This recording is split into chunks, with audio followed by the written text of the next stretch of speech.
السلام علیکم حضور، کیسے ہیں؟ وعلیکم السلام ورحمۃ اللہ وبرکاتہ۔ خیریت سے ہیں؟ طارق آواز آ محمود رہی ہے؟ ایوان جی حضور، خیریت سے ہیں آپ؟ جی جناب، بہت شکریہ اللہ جناب شیخ صاحب۔ اللہ آپ کو عزت دے، اللہ بہت تعالیٰ آپ کو مہربانی سلامت کال رکھے۔ کرنے کا۔ اللہ تعالیٰ آپ کو جزائے خیر دے۔ بہت شکریہ۔ کہاں سے کال کی فرمایا؟ میں جناب گجرانوالہ پاکستان۔ ماشاء اللہ ماشاء اللہ، اللہ آپ کو صحت دے، سلامتی دے انشاءاللہ۔ جی جزاک اللہ، بہت شکریہ۔ کاظمی صاحب کا بھی شکریہ، اور خصوصاً آپ کا بھی شکریہ کہ آپ نے اپنے قیمتی اور وقت سے گناہ مصروفیت سے ہمیں تھوڑا ٹائم دیا۔ ہم آپ کے خادم ہیں۔ موضوعات تو بہت سے ہیں۔ جی سر۔ اللہ تعالیٰ آپ کو خوش رکھے۔ پہلے تھوڑے سے 1-2 منٹ تمہیدی گفتگو ہے، اس کے بعد آپ سے کچھ سوالات ہیں، کچھ ایسی باتیں ہیں جو آپ سے ہم استفادہ حاصل کرنا چاہیں گے۔ جی سر۔ تو نہ تو کوئی مناظرہ ہے، ہم تو اس قابل نہیں ہیں، ہم تو آپ جیسے علماء اور ایسے اہل علم و دانش سے سیکھتے ہیں، اور یہ ہے تھوڑا سا ریسرچ قسم کا دماغ ہے، جس پر جی سر۔ طرف لگ جاتے ہیں، تھوڑا اس کی بارے تحقیق ضرور کرتے ہیں۔ تو جی سر۔ میں ذرا یہ نوٹس پہلے دے دینا چاہتا تھا کہ میرے جو کچھ اشکالات، کچھ سوالات ہی ہوں گے، میں آپ سے کوئی مناظرے کی نیت سے نہیں حاضر خدمت ہوا۔ جی تو یہ ہے کہ کہنا یہ چاہتا ہوں کہ یہ جو اہل سنت والجماعت کی جو کتب سے آپ حوالے جات دیتے ہیں، اس میں میری بس ایڈ ہی کروں گا کہ سب سے زیادہ پہلے جو ہے نا سید مودودی رحمۃ اللہ علیہ کی کتاب ہے خلافت الملوکیت، وہاں سے جو اہل سنت لوگ ہیں نا، ان کو یہ باتیں معلوم ہوئیں کہ امام علی علیہ السلام اور اہل بیت اور دیگر کچھ مسائل۔ اس کے بعد یہ کام جو ہے نا مولانا اسحاق صاحب نے کیا، میں نے ان کو بہت سنا ہے، 2012 سے میں ان کو سنتا رہا ہوں، تو کچھ چیزیں ان کے جو انہوں نے اپنے بیانات اور خطبات میں بیان کی ہیں۔ تو اس کے بعد آپ کو ایک مہینے سے جانتا تو میں آپ کو بہت پہلے سے ہوں، یہ علی الحسن سے میں نے سنا تھا، یہ علی الحسن صاحب سے بھی میری گفتگو ٹیلی فون پہ ہوتی رہی ہے۔ تو میں اس طرح تحقیق کے سلسلے میں ہی کچھ چیزیں آپ نے بیان کی، آپ کو بڑی ایک مہینے سے میں نے بڑا کنٹینیوسلی سنا ہے۔ تو میں چاہوں گا کہ سب سے پہلے آپ سے نا آغاز جو ہے نا، وہ چونکہ عقیدہ توحید ہے، اس پہ آپ نے گفتگو فرمائی ہے، اس کے کچھ سوال آپ سے اس کے جی بارے سر۔ وضاحت، تو جی اجازت بسم ہے؟ اللہ، بسم اللہ بسم اللہ۔ جزاک اللہ، ماشاء اللہ۔ تو عقیدہ توحید کے بارے میں آپ نے ایک دوست سے ادھر گفتگو کر رہے تھے، ڈیبیٹ ہو رہی تھی کہ آپ استغاثہ کے بارے میں فرما رہے تھے کہ یہ اور مدد یا علی مدد، اس کو لے کر بات ہو رہی تھی۔ جی سر۔ تو آپ نے اس میں بتایا تھا کہ جو جتنی بھی جو مخالف فریق تھا وہ پیش کر رہا تھا آیات قرآنی، حوالہ جات تو قرآن سے، تو وہ آپ کہہ رہے تھے کہ یہ بتوں کے لیے۔ تو میرا سوال یہ تھا کہ جو یا جاننا چاہوں گا کہ جو مشرکین مکہ ہیں، کفار جو ہیں، جی ان کا شرک کیا تھا؟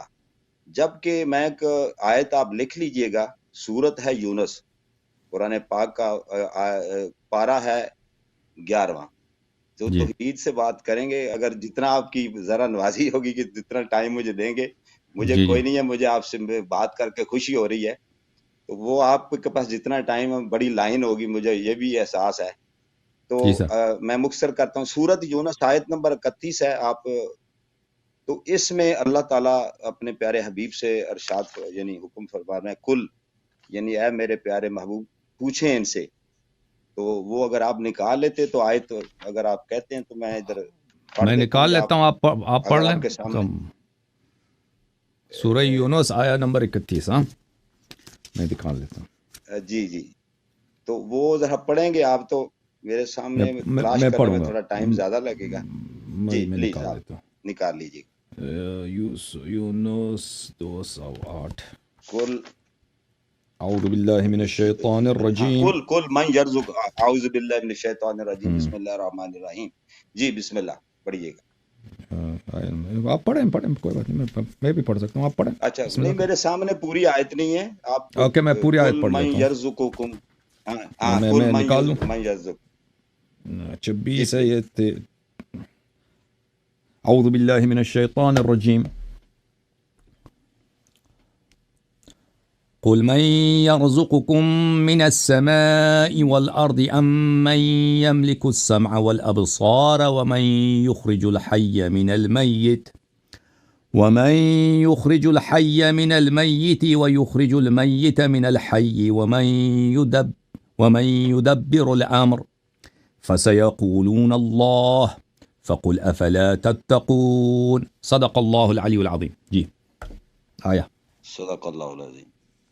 جی جی اس کی ذرا تشریح فرما دیجیے گا کہ اس میں اللہ تعالیٰ یعنی مشرکین مکہ جو ہے اللہ کو الہ مانتے ہیں، تو باوجود الہ مان کے یعنی اللہ تعالیٰ کہہ رہے ہیں اے پیارے حبیب پوچھ ان سے کہ یہ زمین و آسمان کا یعنی کہ جو بھی مفہوم پیش کر رہا ہوں کہ مالک کون ہے، رزاق کون ہے، کائنات کا مدبر کون ہے، تو یہ آگے سے یہ خدا اللہ رب العزت فرماتے ہیں کہ یہ تمہیں جواب دیں گے کہ اللہ یعنی اللہ ہے.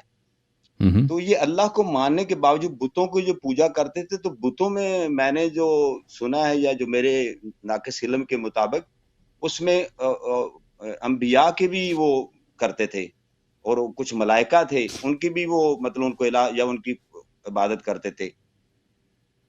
تو اس میں ان کا شرک کیا تھا؟ اگر وہ ان کا شرک یہ تھا بھائی، آج جو لوگ ہیں ابھی میں بتاتا ہوں ان کا شرک کیا تھا. وہ یہ تھا کہ وہ بتوں کی پوجا کرتے تھے، وہ ان کو اپنا معبود سمجھتے تھے. ان کا ایک چھوٹا معبود ہے اور ایک ان کا ایک اصلی معبود ہے. جیسے ابھی جو آپ کے ہندوستان میں بھی اس طرح کے ہندو ہیں جو ان کا عقیدہ یہ ہے کہ ایک بھگوان ہے ہمارا اور ایک مثلا مختلف خدائیں ہیں. ایک کوئی مثلا پانی کا خدا ہے، کوئی آگ کا خدا ہے، کوئی رزق روٹی دینے والا بھگوان ہے، اور ایک جو ہے ان سب کا بھگوان ہے. سب کا ان کا بھی یہ اسی طرح عقیدہ ہے. تو ان کا بھی یہ سب مشرکین کا عقیدہ ایک جیسا نہیں تھا. ان میں سے بعض کا عقیدہ یہ تھا کہ ایک اللہ ہے جو ان سب سے بڑا ہے، پر ان کے اللہ کے جو ہیں اللہ کے اور بھی شرکا ہیں کہ ان کی وہ پوجا کرتے تھے، ان کے لیے وہ نظر و نیاز کرتے تھے، ان کی وہ سامنے سجدے کرتے تھے اور ان کو اپنا خدا کہتے تھے، ان کو الہہ کہتے تھے. یہ قرآن مجید میں بہت سارے مختلف مقامات میں کہ یہ اپنے خداؤں کو الہ بولتے تھے کہ یہ بھی خدا ہیں. ایک وہ جو خالق زمین و آسمان ہے وہ بھی اللہ ہے. ٹھیک ہے نا. تو ان کا شرک یہ تھا. جہاں تک انبیاء کا تعلق ہے تو انہوں نے کچھ ماضی میں جو انبیاء گزرے تھے یا اچھے لوگ گزرے تھے ان لوگوں نے ان کی تمثال بنائی تھی، ان لوگوں نے ان کے مجسمے بنائے تھے، بت بنائے تھے. ان بتوں کے سامنے وہ سجدہ کرتے تھے. ٹھیک ہے نا، سجدہ کرتے تھے. تو یہ ان کا شرک تھا کہ وہ غیر اللہ کو اللہ مانتے تھے اور اللہ کے شریک مانتے تھے، اور یہ شرک ہے. ٹھیک ہے نا. اس کا مسلمانوں کے عقائد سے کوئی تعلق نہیں ہے کہ مسلمانوں کا عقیدہ کیا ہے. جو لوگ وہابیت کو مانتے ہیں وہ الگ بات ہے. جو مسلمان، یہ صرف شیعوں کا عقیدہ نہیں ہے، پورے عالم اسلام کا یہ عقیدہ ہے کہ آپ رسول پاک صلی اللہ علیہ وسلم سے خطاب بھی کر سکتے ہیں، ان سے طلب بھی کر سکتے ہیں. کہ رسول پاک صلی اللہ علیہ وسلم سے اگر ہم طلب کرتے ہیں، مثلا نماز میں ان کو سلام کہتے ہیں، السلام علیک ایھا النبی صلی اللہ علیہ وسلم، یا ان سے اگر ہم کوئی چیز طلب کرتے ہیں تو اس نیت کے ساتھ نہیں. اگر کوئی یہ کہہ دے کہ وہ چھوٹا بھگوان ہے تو وہ بلا شک مشرک ہے. اگر کسی شخص کا یہ نیت ہے کہ میں پیغمبر صلی اللہ علیہ وآلہ وسلم سے استغاثہ کرتا ہوں اس نیت کے ساتھ کہ وہ ایک چھوٹا خدا ہے، اللہ بھی ایک اللہ ہے اور ایک اس کا چھوٹا خدا ہے، مثلا رزق روزی دینے والا یہ بھگوان ہے یا ایک چھوٹا اس خدا کا شریک ہے، تو بھی اس کے مشرک ہونے میں شک ہی نہیں ہے. کوئی نہیں کہتا وہ مشرک ہے. آپ ابھی میں آپ کے سامنے بیٹھا ہوں نا، مجھ سے بھی آپ کوئی چیز اس نیت کے ساتھ طلب کریں کہ میں بھگوان ہوں، میں خدا ہوں، میں کوئی الہ ہوں، تو وہ فرق نہیں کرتا. اب میں سامنے بھی ہوں، آپ مشرک بن جائیں گے. تو آپ کسی بھی غیر اللہ کو اللہ کہہ دیں، اللہ کا شریک بنائیں تو وہ شرک ہے. تو اما اگر یہ نیت نہیں ہے، ہم کہتے ہیں رسول صلی اللہ علیہ وسلم عبدہ و رسول، اللہ کا بندہ ہے، لیکن اللہ تعالیٰ نے ان کو کرامات معجزات دی ہیں. عیسیٰ ابن مریم علیہ السلام کے کرامات تھے، معجزات تھے، مردے کو زندہ کرتا تھا. ٹھیک ہے نا. اگر ہم عیسیٰ ابن مریم سے مانگتے، طلب کرتے کہ یہ میرا والد صاحب ہے، آپ یہ وفات ہو گئی، میں چاہتا ہوں آپ کو زندہ کریں، اگر وہ چاہتے زندہ کر لیتے، بھائی کر سکتے تھے. اگر انہوں نے زندہ مانگے، ہم نے ان سے طلب کیا، انہوں نے زندہ کیا یا نہیں کیا الگ بات ہے، لیکن یہ شرک نہیں ہے. یہ شرک نہیں. ہم اگر عیسیٰ سے یہ طلب کرتے اس زمانے میں اگر ہم ہوتے، ٹھیک ہے نا. اب عیسیٰ سے اب بڑے ہمارے نبی ہیں، اور مرنے کے بعد اس طرح نہیں ہے کہ نبی صلی اللہ علیہ وسلم وفات کے بعد ان کے معجزات ان سے چھینے گئے، ان کے کرامات ان سے چھینے گئے، ان کے خوارق عادات ان کے پاور نہیں ہے. ابھی اس طرح نہیں ہے. جس طرح وہ دنیا میں ہمارے سامنے جب تھے وہ نبی تھے، آج بھی نبی ہیں. آج بھی رسول ہیں، آج بھی صاحب معجزات ہیں، آج بھی اللہ سے ان کا وہی قرب ہے، بلکہ ان کا قرب ہر لحظہ ہر آن بڑھتا جاتا ہے۔ اللہ تعالیٰ ان کے مقامات کو ہر لحظہ ہر آن بڑھاتا جاتا ہے۔ تو نبی کریم صلی اللہ علیہ وسلم ہم سے پیار بھی کرتے ہیں۔ وبالمؤمنین رؤوف الرحیم حریص علیکم ما عنتم عزیز علیہ ما عنتم حریص علیکم وبالمؤمنین رؤوف الرحیم۔ وہ ہم سے رؤوف الرحیم ہے، نہایت رأفت رکھتے ہیں، نہایت نرم دل ہیں۔ اگر ہم ان سے کوئی چیز طلب کریں تو اس میں شرک کیوں شرک ہو؟ شرک تو وہ ہے، وہ شرک کا مطلب کیا ہے کہ وہ آپ غیر اللہ کو اللہ بنا دیں۔ وہ بتوں کی جو پوجا کرتے تھے وہ اس کو خدا مانتے تھے، ٹھیک ہے نا؟ جی آپ کو حکم ہے تو میں سننے کے لیے تیار ہوں۔ جی جناب سر، اس میں یہ دیکھیں کہ کچھ چیزیں ہیں نا کہ کہاں تک کیا ہم ان سے استغاثہ کر سکتے ہیں، ایک نمبر ایک، اور دوسرا یہ ہے کہ اس کے اوپر کیا دلیل کیا ہے، قرآن سے یا کوئی نص سے ہے کوئی دلیل کہ نبی کریم، یہ تو آپ نبی کریم صلی اللہ علیہ وسلم سے مذہب ہے، نیچے آ جاتے ہیں نا ہمارے پاکستان میں اولیاء اور دیگر۔ جی ہاں، اولیاء کو چھوڑیں۔ اب بات یہ ہے کہ دیکھیں تو پھر یہ شرک نہیں ہے، شرک کے لیے دلیل چاہیے نا۔ اگر کوئی چیز شرک ہے پھر یہ شرک نہیں ہے۔ آپ کہتے ہیں اب شرک نہیں ہے، اگر یہ مان لیا کہ شرک نہیں ہے، اب یہ کیا یہ جائز ہے یا نہیں ہے؟ ٹھیک ہے نا؟ ہر چیز جو حرام ہے یا شریعت میں ہمیں اس کا حکم معلوم نہیں ہے، اس کا مطلب نہیں ہے کہ وہ شرک ہے، ٹھیک ہے نا؟ بہت ساری، ابھی میں نے یہ کوٹ پہنا، یہ کوئی سنت توڑی ہے کہ میں کوٹ پہن یا میں نے ٹائی پہنا، ٹھیک ہے نا؟ لیکن اس کا مطلب نہیں یہ شرک ہے۔ یہ ہو سکتا ہے کہ مثلا یہ حرام ہو سکتا ہے یہ مکروہ ہو سکتا ہے جائز ہو، لیکن شرک ایک اسپیسیفک کیٹیگوری ہے، ایک اسپیسیفک مقولہ ہے۔ تو پھر اب شرک کا اطلاق اس پہ نہیں ہو سکتا، کوئی دلیل ہے ہی نہیں کہ یہ آپ غیر اللہ سے طلب کریں یہ شرک ہوگا، یہ شرک نہیں ہے۔ شرک وہ ہے کہ آپ غیر اللہ کو اللہ بنا دیں۔ اچھا، اب کیا یہ جائز ہے یا نہیں ہے؟ دوسری یہ الگ سوال ہے، ٹھیک ہے نا؟ اگر یہ سنت ہے یا نہیں ہے، تو مذہب اہل بیت علیہم الصلاۃ والسلام میں، مذہب اہل بیت علیہم الصلاۃ والسلام زندگی میں تو کوئی نہیں پوچھتا نا، جب تک نبی صلی اللہ علیہ وسلم زندہ تھے، حیات طیبہ میں سامنے تھے، اس میں تو کوئی عیب نہیں ہے۔ ہم پیغمبر کے پاس جائیں، یا رسول اللہ صلی اللہ علیہ وسلم ہمارے فرزند مریض ہے، بیمار ہے، آپ اپنے خاک کے پاس اس کو شفا دے دیں۔ بخاری کی حدیث ہے کہ انہوں نے فرمایا کہ بھلے ان تراب ارضنا، یہ بخاری کی روایت ہے، ان تراب ارضنا بریقۃ بعضنا یشفع، بھلے ان تراب ارضنا بریقۃ بعضنا یشفی سقیمنا باذن ربنا۔ یہ بخاری کی حدیث ہے کہ ہماری خاک، ہماری زمین کی خاک ہماری لعاب دہن سے جب مل جائے ہمارے بیمار کو، اگر مجھے مل جائے میں آپ کو دکھا دوں، یہ بخاری کی روایت ہے، اس کو شفا دے دیتا ہے۔ اچھا، تو اگر وہ زندگی میں ان کے پاس جاتے ہیں نا کہ آپ ہمیں اب لعاب دہن سے آپ لگا دیں میرے چہرے پہ، میرے آنکھ پہ لگا دیں، یا میرا بیٹا بیمار ہے کچھ کر دیں، اگر وہ کرتے یا نہ کرتے ان کی مرضی ہے بھائی، وہ ضروری نہیں ہے کہ وہ ہماری بات مان لیں، اگر نہ بھی کریں کوئی شرک نہیں ہے جب تک وہ زندہ ہے، ٹھیک ہے نا؟ اس میں تو یہ تو سب کا اجماع ہے، یہ تو کوئی نہیں کہتا ہے شرک ہے۔ نبی صلی اللہ علیہ وسلم کے پاس جائیں، ہم کہہ دیں کہ بھائی اگر ہم اس زمانے میں ہوتے ہیں، بھائی بڑا فقیر ہوں، پیسے نہیں ہیں، کچھ ہے اگر آپ کے پاس مال دنیا مدد کر سکتے ہیں، وہ بھئی ایک پوری دے دیں، مجھے آٹا دے دیں یا پیسے دے دیں، درہم دینار دے دیں، تو اس میں کوئی شرک نہیں ہے۔ اب یہ کافر کے پاس بھی جائے نا، ابھی میں کافر کے پاس جاؤں، کافر سے مانگوں کہ بھائی آپ اگر ہیلپ کر سکتے ہیں ہیلپ کر دو، وہ کوئی ہیلپ، یہ کوئی شرک نہیں ہے۔ تو بہرحال زندہ کے لیے تو کوئی نہیں کہتا۔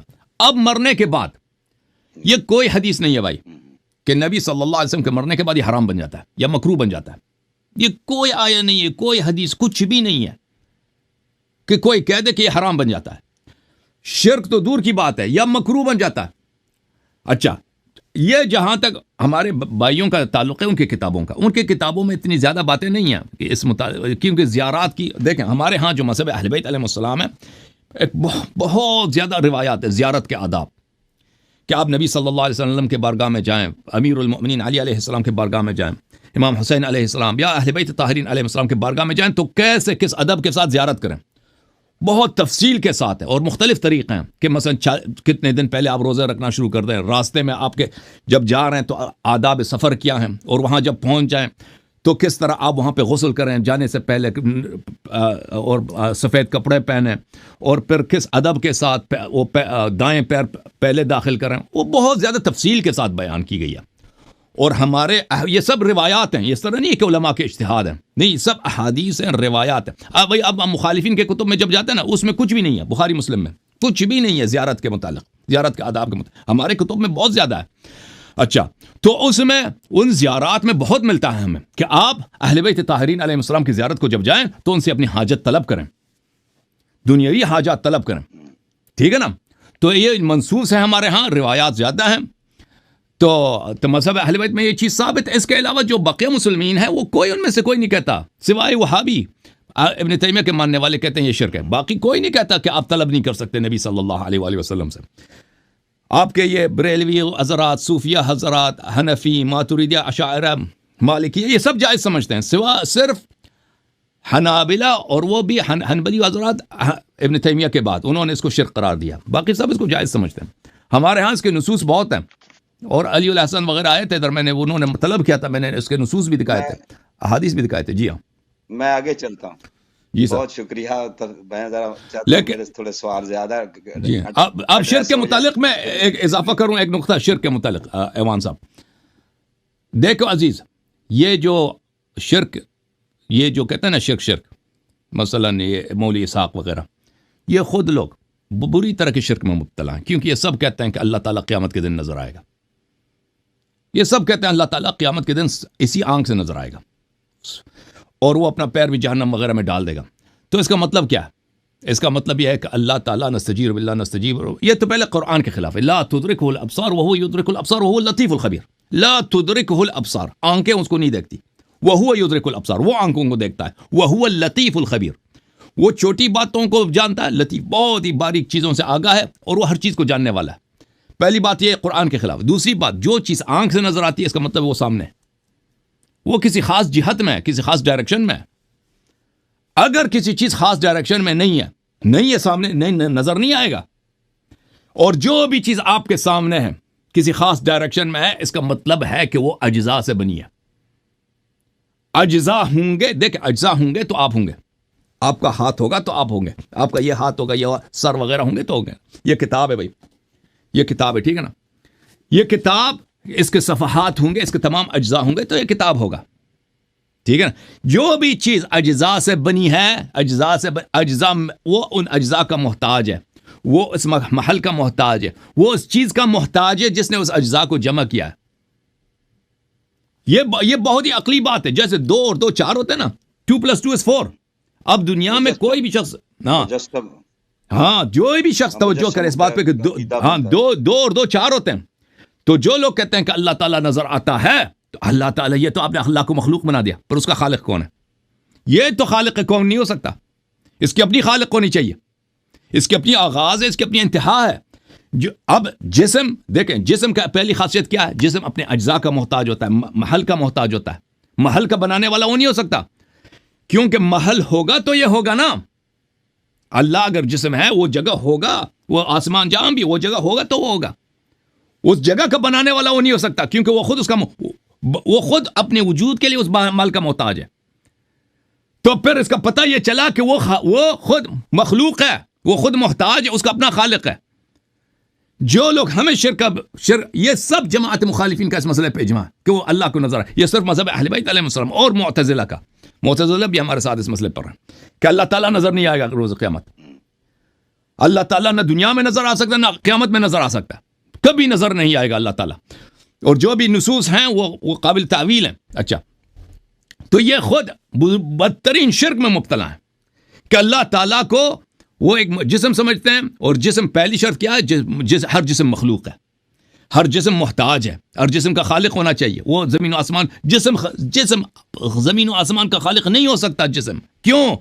اجسام، دیکھیں اجسام کی طاقت یہ ہے کہ ہمیں یہ کتاب ہے بھائی، اگر کوئی چیز نہ ہو میں یہ کتاب نہیں بنا سکتا۔ میں کوئی چیز آپ مجھے دیں گے نا، مواد دیں گے، مٹیریل دیں گے، میں اس مٹیریل سے ایک کتاب بنا سکتا ہوں۔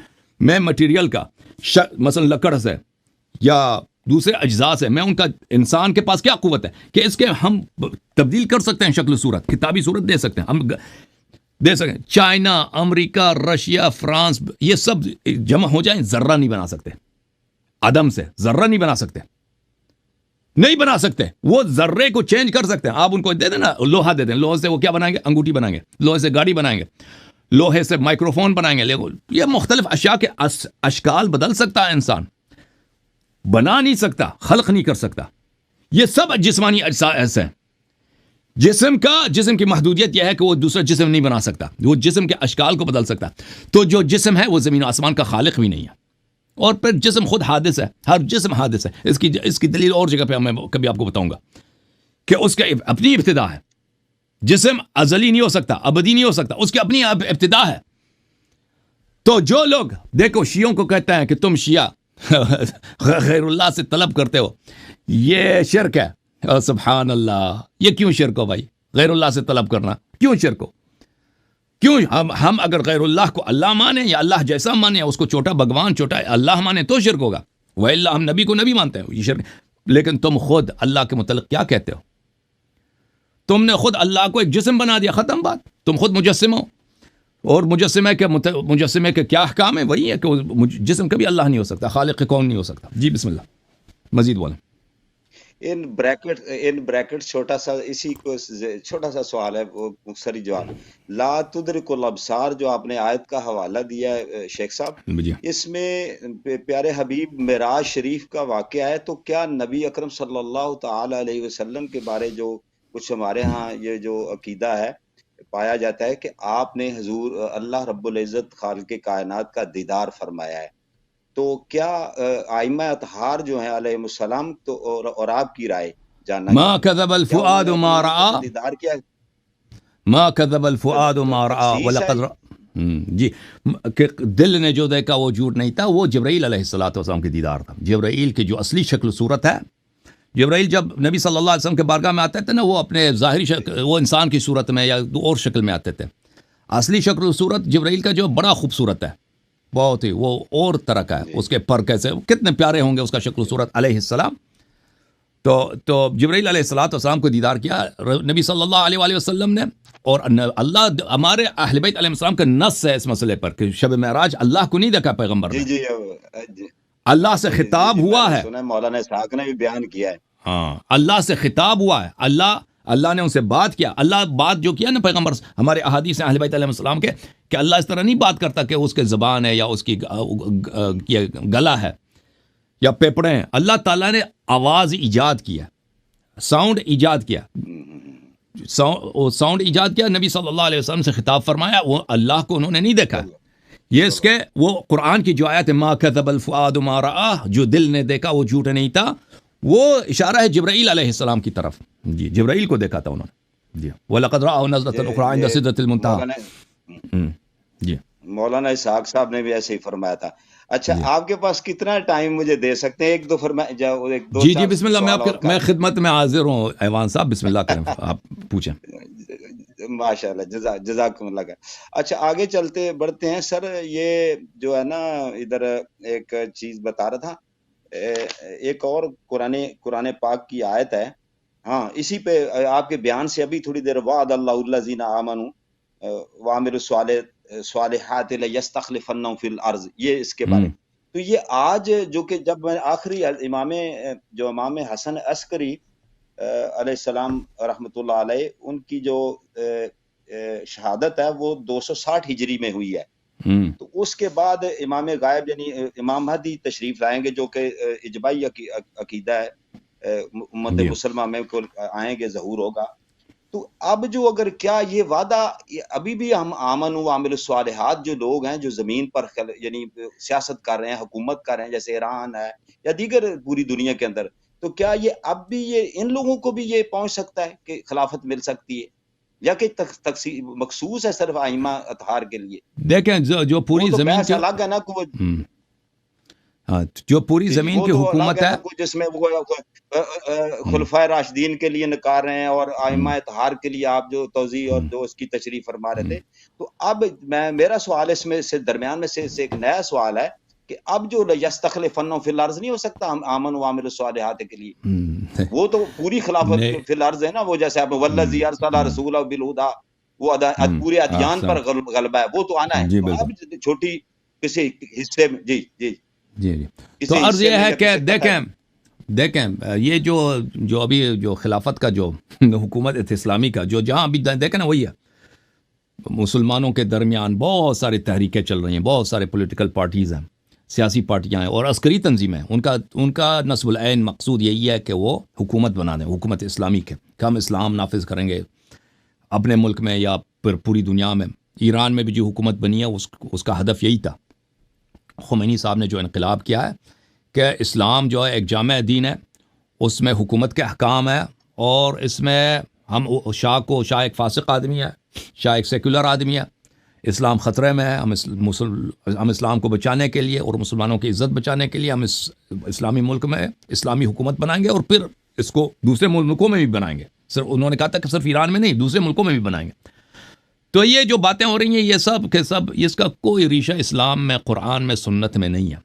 کیونکہ دیکھیں جو بھی چیز آپ بنائیں گے نا اسلام کے نام پر، اس میں اسلام کے احکام ہونے چاہیے۔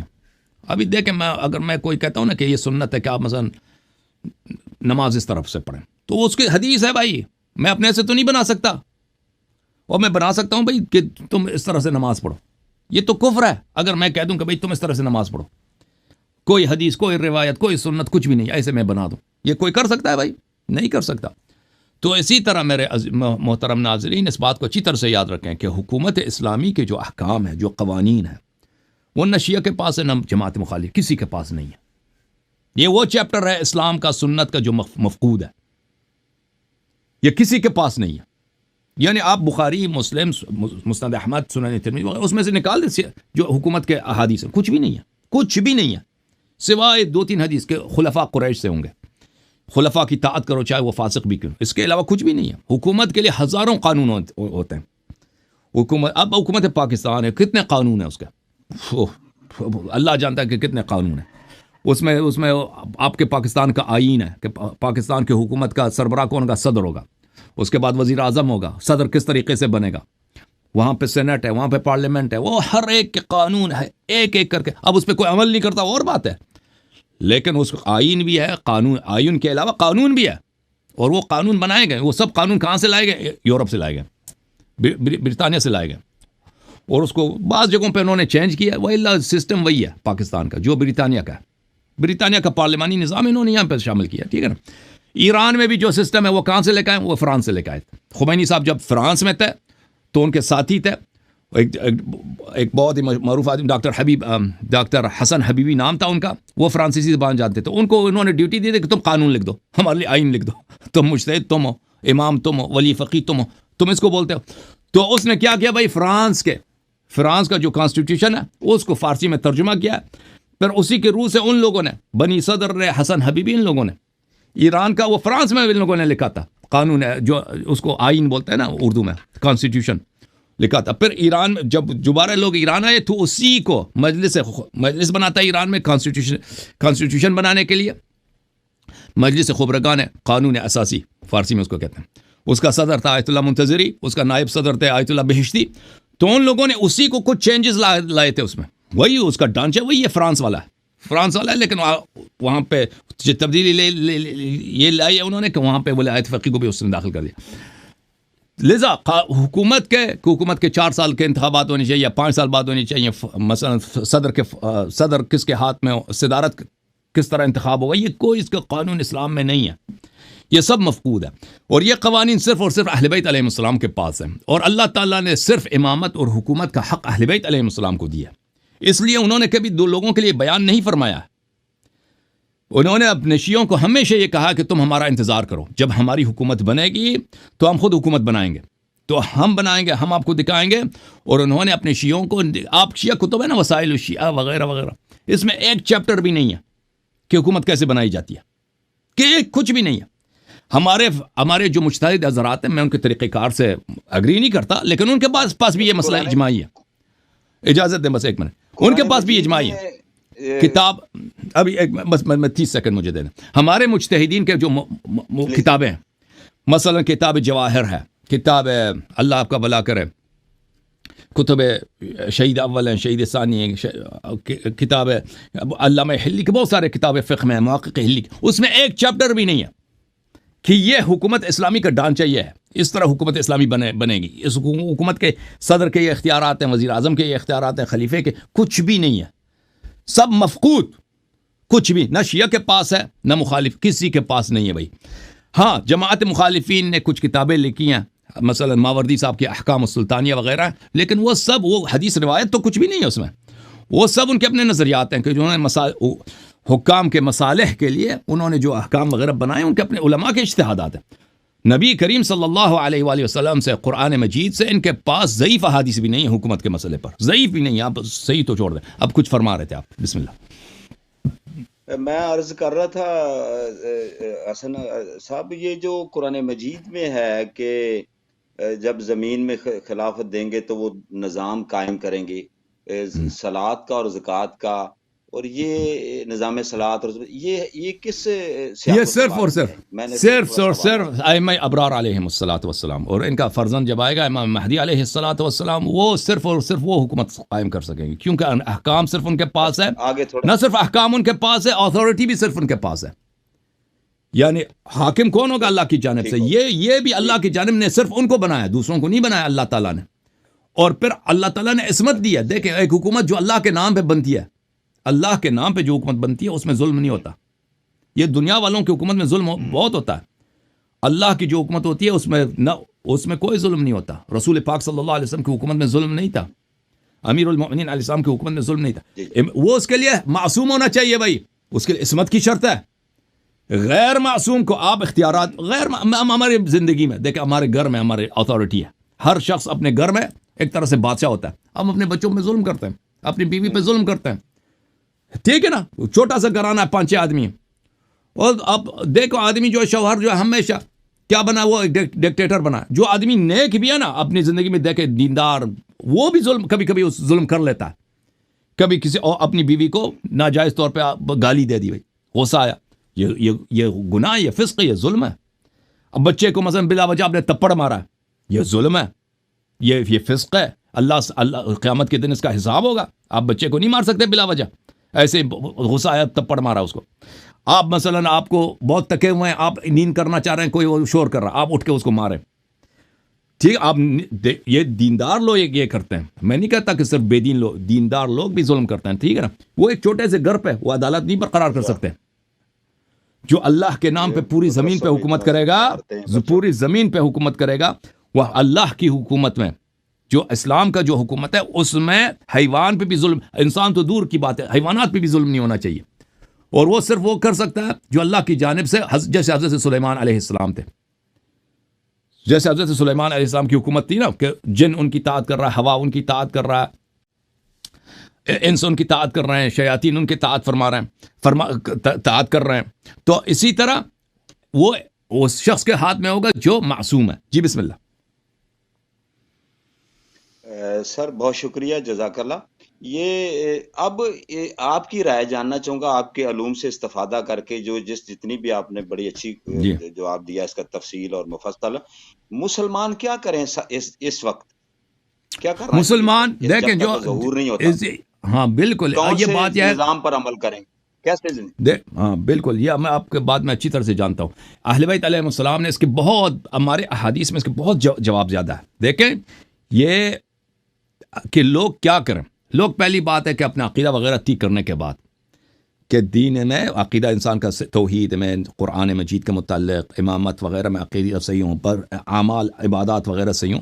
سیاسی امور کا جہاں تک تعلق ہے کہ سیاسی امور میں کیا کریں، اہل بیت علیہ السلام کے زمانے میں بہت سارے لوگ آتے تھے، امام جعفر صادق علیہ السلام کے پاس، امام کاظم علیہ السلام کے پاس، امام باقر علیہ السلام، امام رضا علیہ السلام کے پاس، کہ اب کچھ کرے نا مولا، کوئی حکومت کا بغیر، یہ دیکھیں بنی عباس کی حکومت بن گئی، ان لوگوں نے محنت کی، فوجی وغیرہ انہوں نے مہم چلائی، ان کی حکومت بنے، آپ کر لیں۔ تو ائمہ اطہار علیہ السلام ہمیشہ یہی فرماتے تھے کہ انتظار فرج بہترین فضیل کیا ہے؟ انتظار ظہور امام زمان علیہ السلام۔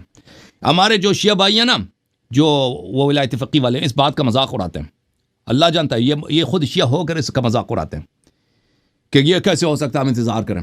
یہ منصوص ہے، فرامین اس کے متواتر ائمہ اطہار علیہ السلام کہ امام مہدی علیہ السلام کے ظہور سے پہلے جو بھی شخص حکومت اسلامی قائم کرنے کی کوشش کرے گا وہ خود شیطان ہے، اور وہ ظلم کرے گا لوگوں پر، اور اس کا نتیجے لوگ دیکھ چکے ہیں، بار بار بھی دیکھ رہے ہیں پوری دنیا میں، کہ کتنے لوگ آئے کہ ہم حکومت اسلامی قائم کریں۔ ہمارے اپنی حیات میں ہم نے خمینی صاحب کو دیکھا، خمینی صاحب اتنے مقدس آدمی تھے، اللہ جانتا ہے، میں نے ان کے اپنے شاگردوں کے زبان سے سنا کہ کہ اتنے وہ یعنی جوانی میں اتنے پاک تھے, وہ پختہ سالی میں بھی, کہ ان کے بیٹے, ان کا ایک بیٹا تھا بڑا نیک آدمی تھا سید مصطفیٰ, وہ کہتے تھے کہ میرے والد صاحب صبح کی نماز کے لیے جب اٹھتے ہیں نا تو بہت دفعہ ایسا ہوتا ہے کہ ان کی نماز قضا ہونے لگتی ہے, اس لیے کہ وہ جب وضو لینے جاتے ہیں, ایران میں گھر میں تالاب ہوتا ہے, گھر کے سائن میں چھوٹا سا تالاب بناتے ہیں تاکہ اسے برتن بھی دھویا جائے, وضو وغیرہ بھی لوگ اسی سے بناتے ہیں.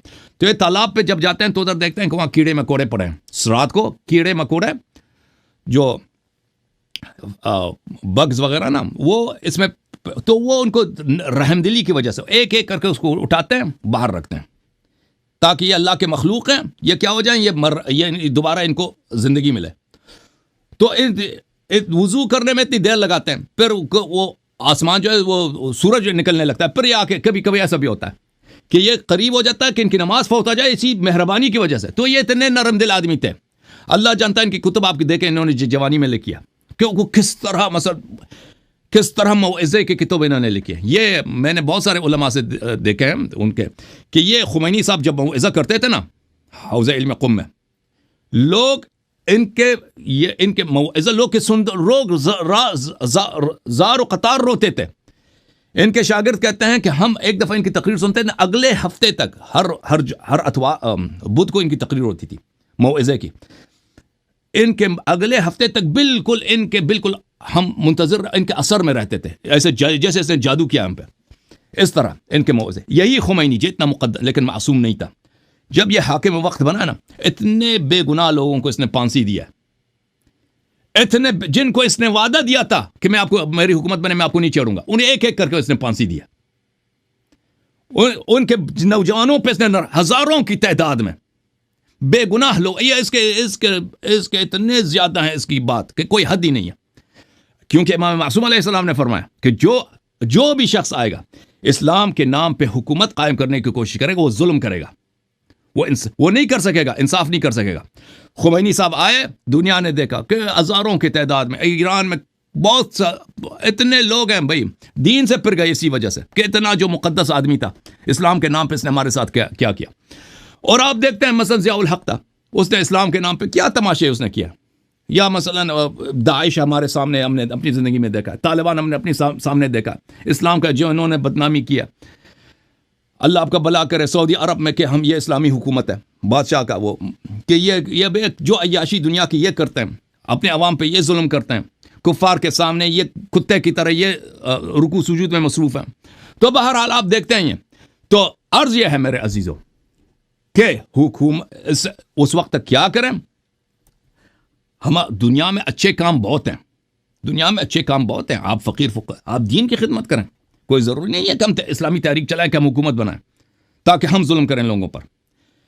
آپ امر بالمعروف نہی عن المنکر کریں, آپ لوگوں کو دین کی طرف بلائیں, آپ دین کے احیاء کریں. آپ فقیر فقراء, ہر ملک میں اتنے فقیر فقراء ہیں, یتیم ہیں, ان کی آپ مدد کریں. کام کرنے کے بہت ہیں, کوئی ضروری نہیں ہے کہ انسان صرف اور صرف تحریک چلائے حکومت بنانے کے لیے. حکومتیں جتنے آئیں گے وہ ظلم کریں گے. مقدس سے مقدس آدمی دیکھیں, خمینی سے بڑا مقدس, خمینی بڑا ہی مقدس آدمی تھا. اور لوگ انقلاب سے پہلے اسی لیے اس کے انقلاب اتنی پاپولر تھی, پورے نہ صرف شیعہ, اللہ جانتا ہے پورے عالم اسلام خمینی کو فرشتہ سمجھتے تھے. خمینی صاحب کی یہ پوزیشن تھی, اتنا اس کا رعب تھا, دبدبہ تھا کہ ایسا جو ہے پاک آدمی, ایسا عالم دین کہ اس نے شاہ ایران جیسے فاسق اور اتنا متکبر اور اتنا مغرور جو اپنے زمانے کا فرعون تھا اس کو گرایا اور یہاں پہ اسلامی حکومت قائم کرے گا. وہ کام جو اللہ جانتا. اب ایران کے لوگ علماء مجتہدین صد رحمت بھیجتے ہیں شاہ کے روح پر کہ شاہ نے وہ ظلم نہیں کیے جو خمینی نے کیے. اللہ جانتا ہے. آپ اس بات پہ نہ جائیں. ابھی جو ہے نا ایران میں بڑا سینسرشپ ہے, بہت سارے لوگ وہ میڈیا پہ بہت سارے کچھ نہیں کہتے, وہ جو آپس میں کہتے ہیں. میں ان کے آپس کے مجتہدین کے آپس کی باتیں کہہ رہا ہوں. خمینی کے اپنے شاگردوں میں نے دیکھا کہ تف کرتے ہیں, لعنت کرتے ہیں خمینی پر, کس نے ہمیں دھوکہ دیا. اللہ جانتے ہیں وہ لوگ جو سن 1963 میں خمینی کے ساتھ تھے, اس زمانے میں جب خامنئی وغیرہ تھے نہیں خمینی کے ساتھ, اس زمانے کی میں بات کروں, اس کے وہ شاگرد خمینی پہ اس کا اپنا شاگرد منتظری صاحب نے خود کہہ دیا کہ ولایت فقیہ اگر یہ تو شرک ہے بھائی. بہرحال مزید کوئی حکم ہے ایوان صاحب؟ جزاک اللہ. میں تھک گئے ہوں گے, میں تو ایک دو ذاتی سوال کروں گا. آپ نے کی پیدائش کہاں سے ہے؟ کابل افغانستان. کابل افغانستان. وہ تعلیم بچپن آپ پنجابی بڑی اچھی بول لیتے ہیں. اور نہیں وہ ایسے ہی کچھ جملے آتے ہیں وہ کچھ ادھر ادھر سے سیکھیں, کچھ سکھوں سے سیکھیں, کچھ مسلمانوں سے سیکھیں. اللہ آپ کو جزائے خیر. ایوان صاحب اللہ آپ کو عزت دے. یا علی خدا حافظ, اللہ آپ کو سلام. بہت مہربانی. سر ایک میری آیت, ایک قرآن پاک کی آیت ہے, یہ یا نوٹ کر لیجئے گا, یہ ہے سورۃ انبیاء اور 91 نمبر آیت ہے. یہ حضرت عیسیٰ حضرت بی بی مریم علیہ السلام کے متعلق ہے. تو ایک ہے, دوسری جگہ سیم ہی مضمون ہے, اور وہ ہے آیت سورت کا نام ہے تحریم اور آیت نمبر ہے 12. یہ بڑا علمی سوال ہے اور بڑا یہ بہت ضروری ہے اس کا. باقی بھی بہت ضروری تھے, اہم چیزیں تھیں, اور باقی پھر انشاءاللہ آپ سے کہیں کبھی وقت لیں گے, کیونکہ بہت بھی لوگ ہوں گے, میں ان کا حق مار رہا ہوں. انبیاء نکال لیں, 91 نمبر آیت ہے, سورت کا نام ہے انبیاء اور آیت نمبر ہے 91. التی احسنت, اس طرح شروع ہوگی آیت. والتي احسنت فرجها فنفخنا فيها من روحنا وجعلناها وابنها آية للعالمين. جی یہ آپ نے سورت انبیاء کی پڑھی ہے میرے خیال میں. ابھی آپ 12 نمبر پڑھیں ذرا, سورہ تحریم کی جو ہے نا ضمیر, یہ واحسنت فرجها فنفخنا فيها من روحنا. اچھا اب سورہ تحریم کی طرف چلیں. سورہ تحریم کی آیت یہ, اعوذ باللہ من الشیطان الرجیم, ومريم ابنة عمران التي احسنت فرجها فنفخنا فيه من روحنا وصدقت بكلمات ربها وكتبه وكانت من القانتين. اچھا تو اس میں فی ہے و فیہا کے متعلق پوچھ رہے ہیں. ہاں فیہا جو ہے نا, یہ ضمیر تو ہے. جی دیکھیں, یہ فرج فنفخنا فیہا فرج کی طرف جا رہا ہے. حضرت مریم علیہ السلام نے اپنے فرج کو پاک رکھا, وہ پاک دامن تھی. یہودی کیا کہتے ہیں کہ نستجیر باللہ, عیسیٰ علیہ السلام کو اللہ نے بغیر باپ کی نہیں, اس کا کوئی باپ ہے. نستجیر باللہ, مریم نے کیا کیا, مریم نے غلط کام کیا. اجازت دیں, مریم نے غلط کام کیا. اب میں آپ کو نقطہ سمجھ رہا ہوں, میں اس کی طرف آ رہا ہوں. مریم جو ہے وہ عذرا نہیں ہے, باکرہ نہیں ہے, مریم پاک دامن نہیں ہے. وہ یہ کہتے ہیں یہودی, وہ حضرت عیسیٰ علیہ السلام کو نستجیر باللہ میں بہت معذرت کے ساتھ حرامی کہتے ہیں. وہ کہتے ہیں اس کی ماں نے غلط کام, کیونکہ یہ بنی اسرائیل میں رہتے تھے نا, تو ان لوگوں نے یہی تہمت لگایا مریم پہ کہ یہ لڑکا جو ہے اس کا باپ کون ہے بھائی, آپ کی تو شادی نہیں ہے. تو ہم مسلمانوں کا عقیدہ اور کرسچنز کا عقیدہ یہ ہے کہ یہ بغیر شوہر کے اللہ نے ان کو فرزند دی, تو وہ پاک دامن ہے, فرج ہے. اب آپ کا سوال یہ ہے کہ اس آیہ میں جو ہے نا سورہ مبارکہ یہ تحریم میں, فنفخنا فیہ احسنت فرجہا, انہوں نے اپنی دامن پاک رکھی, دامن کی محافظت کی, عفت کی محافظت کی. فنفخنا فیہ, اور ہم نے اس میں پھونکا ہے. یہاں پہ ضمیر مذکر ہے, یہی پوچھ رہے ہیں. سورہ انبیاء میں سورہ انبیاء میں یہی آیت ہے, فنفخنا فیہا, ہم نے اس میں پھونکا. تو یہ اس کا بڑا آسان ہے جواب اس کا یہ ہے کہ یہ مضاف مضاف الیہ ہے. مضاف الیہ جو ہے ہمیشہ مضاف الیہ ایک دوسرے سے تانیث اور تذکیر کو کسب کرتے ہیں. مثلا قرآن مجید کی آیت ہے, ان رحمت اللہ قریب من المحسنین. ان رحمت اللہ, رحمت کیا ہے بھائی, رحمت مؤنث ہے, رحمہ مؤنث ہے. رحمت اللہ قریب, یہ ہونا چاہیے قریبتن, لیکن قریب من المحسنین. اب یہ کیوں آیا, کیونکہ یہ قریب جو ہے, رحمت جو ہے مضاف ہے, اللہ مضاف الیہ. یہ اللہ کے لیے ہمیشہ اللہ مذکر نہیں ہے, اللہ جسمی نہیں ہے بھائی, وہ نسجیر جانور ہی, مذکر مؤنث تو جانوروں کی ہوتی ہے.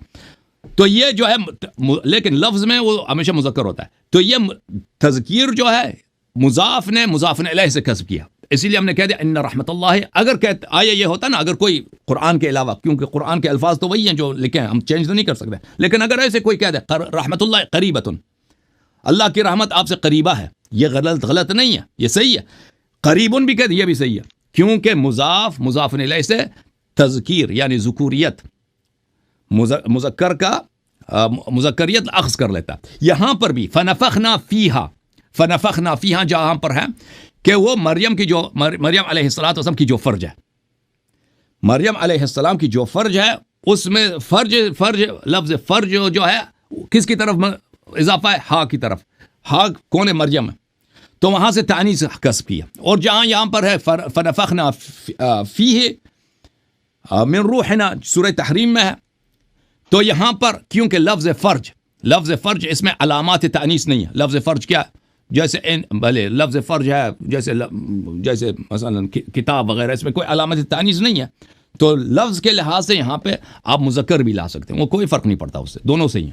اوکے اوکے، اللہ آپ کو عزت دے ایمان صاحب، اللہ آپ کو جزائے خیر دے. کسی کے اور نشست میں آپ سے انشاءاللہ اللہ آپ کو جزائے خیر دے. میں آپ کا بہت شکر گزار ہوں. آپ